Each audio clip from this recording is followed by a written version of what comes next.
Le sujet de cette minute santé est consacré aux tendinites, problème fréquent qui s'avère handicapant pour le cheval. Eh bien docteur, qu'est-ce qu'une tendinite? Le tendon est la partie fibreuse qui compose l'extrémité d'un muscle. Il permet de relier un muscle à un os et forme avec le muscle un ensemble dynamique permettant de transmettre la force musculaire au squelette. Bien que peu vascularisés, les tendons présentent de très nombreux nerfs. Les tendons sont plus résistants que les ligaments. Pourtant, c'est la répétition d'activités et de microtraumatismes qui peut induire des lésions pouvant mener à une inflammation du tendon. C'est cette inflammation qu'on appelle tendinite. Quelles sont les tendinites principales chez le cheval? Il existe une multitude de tendons chez le cheval.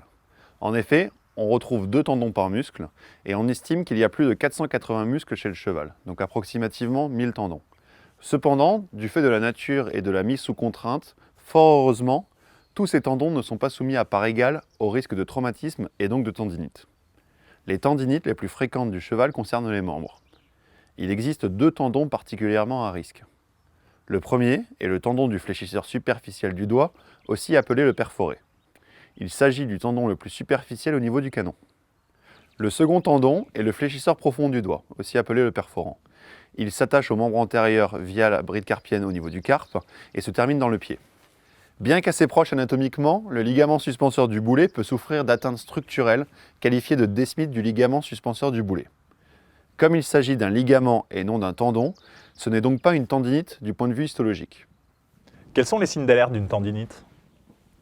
Une tendinite peut avoir plusieurs niveaux de gravité en fonction de l'intensité de la lésion. Le propriétaire peut remarquer notamment une déformation en regard de l'un ou l'autre des tendons. Cette déformation, qui est généralement douloureuse, chaude, constitue l'un des premiers signes d'alarme pouvant évoquer une tendinite. Dès ce stade, il est important de consulter votre vétérinaire traitant afin de confirmer le diagnostic de tendinite. Il faut bien comprendre que plus le diagnostic sera précoce, plus le potentiel de récupération sera favorable pour le cheval. Une boiterie est cependant possible, avec ou sans déformation associée. Cette boiterie peut être difficilement identifiable, car parfois intermittente ou seulement présente dans certaines conditions particulières. On peut notamment évoquer des boiteries qui ont tendance à être plus présentes à chaud ou sur un terrain profond. Mais il n'existe aucune règle et encore une fois, votre vétérinaire est la personne de référence pour faire la distinction entre une tendinite et une autre maladie pouvant entraîner une boiterie. Quelle est l'origine d'une tendinite? Il n'existe pas de règle dans l'origine d'une tendinite. Elle peut avoir plusieurs sources différentes. La source la plus fréquente de la tendinite est la fatigue. Elle apparaîtra lorsque le tendon en question sera très sollicité, soit à cause d'un entraînement intensif, soit à cause de conditions environnementales comme le sol ou encore le dénivelé. Il est important de savoir que selon la discipline et l'intensité de l'activité physique, chaque cheval présente un risque plus ou moins important de développer une tendinite sur certains tendons. Le cheval de course n'aura pas nécessairement les mêmes lésions que le cheval de dressage ou encore le cheval de loisir. Les autres causes peuvent être notamment des microtraumatismes, des carences alimentaires, etc. Mais dans tous les cas, l'inflammation du tendon, et donc de l'extrémité du muscle, résulte d'un déséquilibre entre l'intensité de l'effort et la résistance du tendon. Comment soigner une tendinite? Chaque cas va être différent de par la localisation, la sévérité, mais aussi la gestion de la convalescence. De manière générale, le premier traitement est le repos, qui peut aller d'une période de diminution importante du travail jusqu'à la mise au repos complet. La durée totale de cette période va elle aussi dépendre de l'intensité de la lésion initiale. Bien souvent, c'est grâce à un suivi échographique de la lésion que le vétérinaire va décider du moment opportun pour passer dans la phase progressive de reprise du travail. On peut associer également d'autres traitements à cette phase de repos. On peut citer par exemple la cryothérapie, la balnéothérapie, les ondes de choc ou encore le laser.